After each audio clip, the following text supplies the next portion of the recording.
Hello, you first-year seminar students of Rachel McNeil. Jack Daniels here.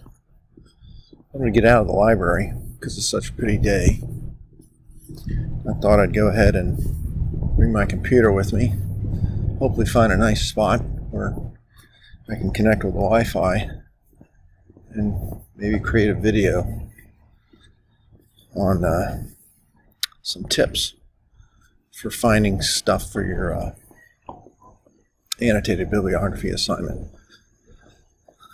I know some of you are probably getting anxious about that right now. So now I'm out walking behind the Student Center. I'm going to see if there's any space in the secret garden here that I can find to maybe show you how to find a peer-reviewed article in a database, or maybe even do a Google Scholar search. Of course, it'll depend on the Wi-Fi that we get or not. All right. So we're in the secret garden. I'll sit down at my bench here. Let's see what we can do. All right. Hey. All right, the first thing I got to do, I can tell, is move this screen out of the way. So let me make it small and move it over here so you can still see me. Not that that's important. But anyway, looking right now, this is the library's homepage. Let's find a database. So click on Articles and Databases, and then click on the A right there. This will take us to databases that begin with the letter A. And let's look at the Academic Search Ultimate. Go into that. There. And the search fields are right here. And I'm going to go ahead and type in a subject that I'm interested in. Emerging adults. That's academic talk for college students. And I'll try to be a little bit more specific about it, depending on what my research question is, what I want to find out. You can think of social identity. In other words, who we are, who we think we are, who others think we are, something like that. So once I've typed those in to the search field, I can also go down a little bit to the bottom of the screen, and I can click on scholarly peer-reviewed journals. And that'll limit my result to academic journal articles. Okay, so now I'm going to click search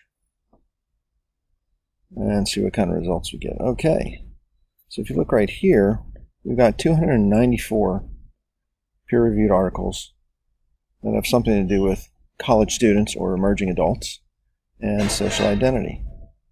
Scroll down a little bit on the page. You can see over here that the oldest article that we have was written in 1987, and the latest one's from 2019. I don't think that's possible. It's not even 2019 yet, so this must be the most recent articles anyway. So we have quite a few articles, 294. Let's just go ahead and open up the first one by clicking on it. This is the bibliographic record for this article. Up at the top here we have the names of the authors. Here's the name of the journal that it's in, the Journal of Youth and Adolescence. And we see social role here and group identity or something like that. And down here is the abstract, which is the summary of the article, and this is where we find the phrase emerging adulthood. So we can read the summary of the article and make a decision as to whether or not we want to keep it. Maybe add it to our annotated bibliography. As far as constructing your annotated bibliography goes, you can, if you go over here, if you decide that you want to use an article like this one, go over here to click on Cite, and it'll open up different examples of how to cite this very article in the different styles: APA, Chicago, Harvard, Australian, for any of you folks with affinity for down under, Harvard references, etc. So that's a database search for emerging adults and social identity. Now let me go ahead and let me show you a trick with Google.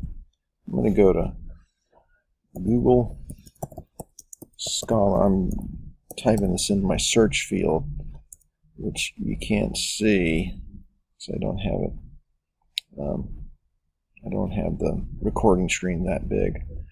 Anyway, here's Google Scholar. Now here's a tip that I do want to show you. If you want Google Scholar to look for scholarly articles that we actually have access to in our databases here at the college, you go up to these three bars here. When you get to Google Scholar, click it open, and then go down to Settings, click on Settings, and then you go click on Library Links, and then at this point you would type in Flagler College and then click Search. And then when you click Search, Flagler College would appear down here underneath Open World Catalog, and then you need to check that box. So I did this earlier today, that's why it's already set up and ready to go. So I'm going to go ahead and click Save again. Now I'm going to do a search. Emerging adults and social identity, and hit enter. And so I've got quite a few results, a whole lot. But if you look over here at the middle, you get the hot link to the actual articles. Some of them are at academic social media sites like Academia. Some of them will take you to interesting websites, I'm not sure what. But the ones that say full text at my library, these, if you click on that, this should take you to the college's databases. Here's another one down here. It says full text at my library, and there's quite a few more. Let's just go ahead and click on one. I really don't even care what the title is. I just want to show you how to get to it. So we'll click on that, and it says view this article in full text from Say. So let's click on that. Cross our fingers and see what we get. Looks like we're taken directly to the article. So it somehow took us to one of our databases and opened up the article itself here in PDF form. If you wanted to, you could download it here and then save it or something like that. All right, so that's a Google search. Well, let me just remind you of a couple of places,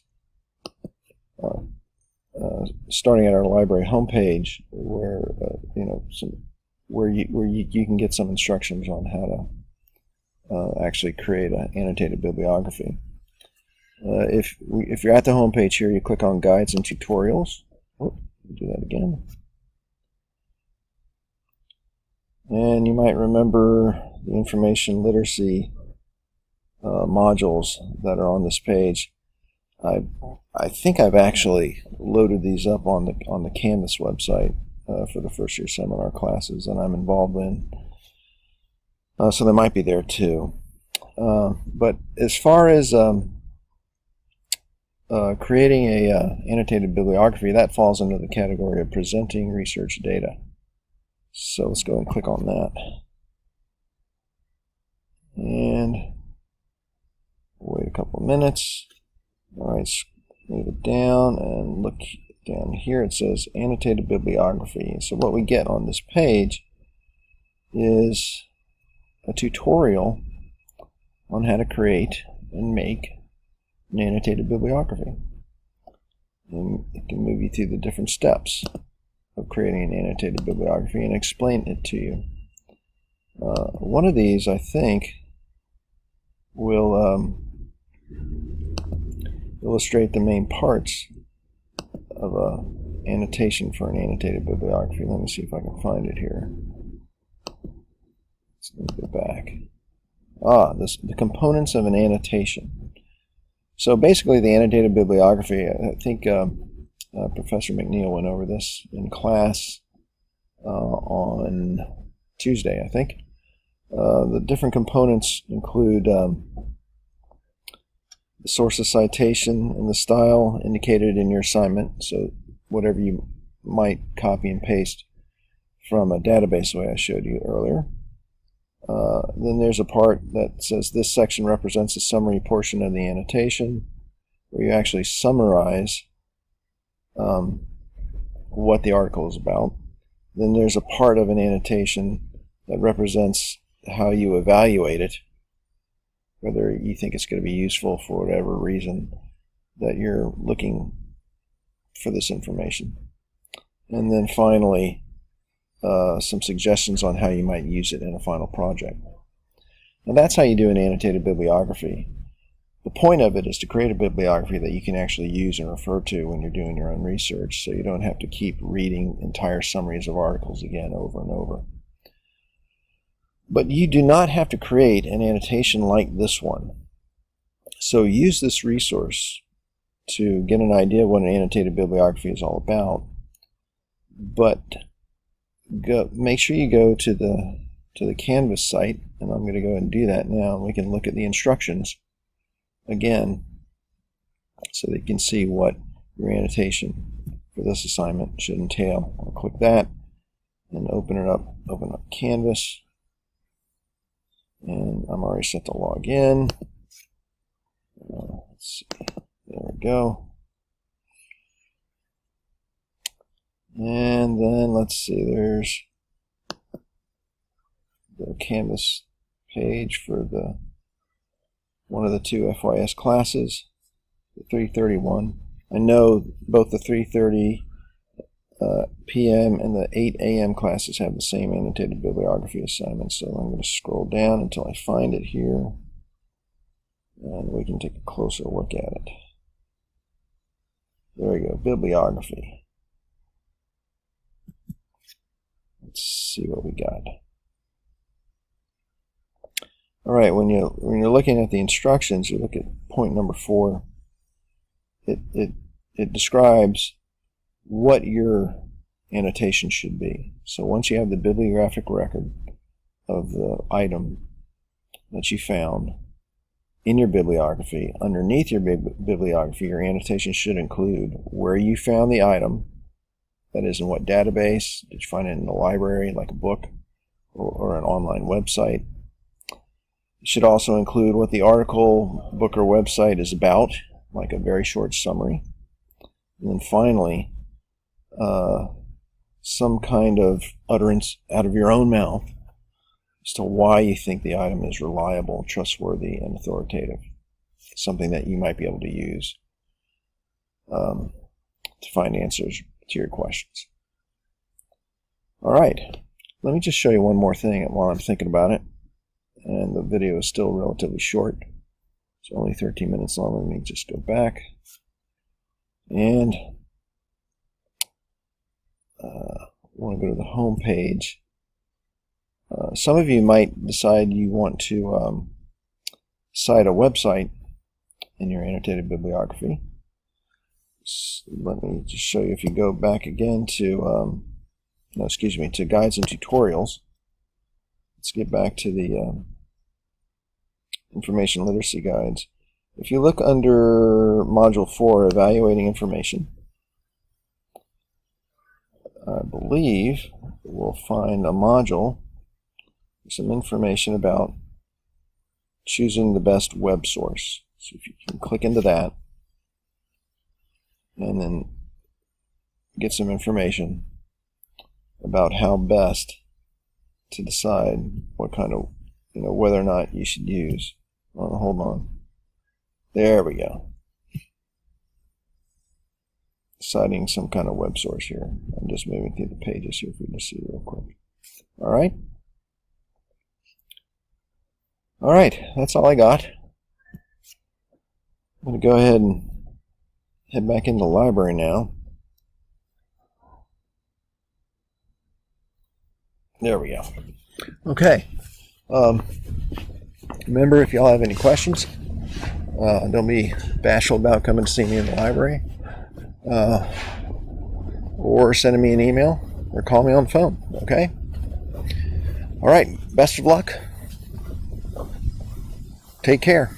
Be well, do good work, and keep in touch.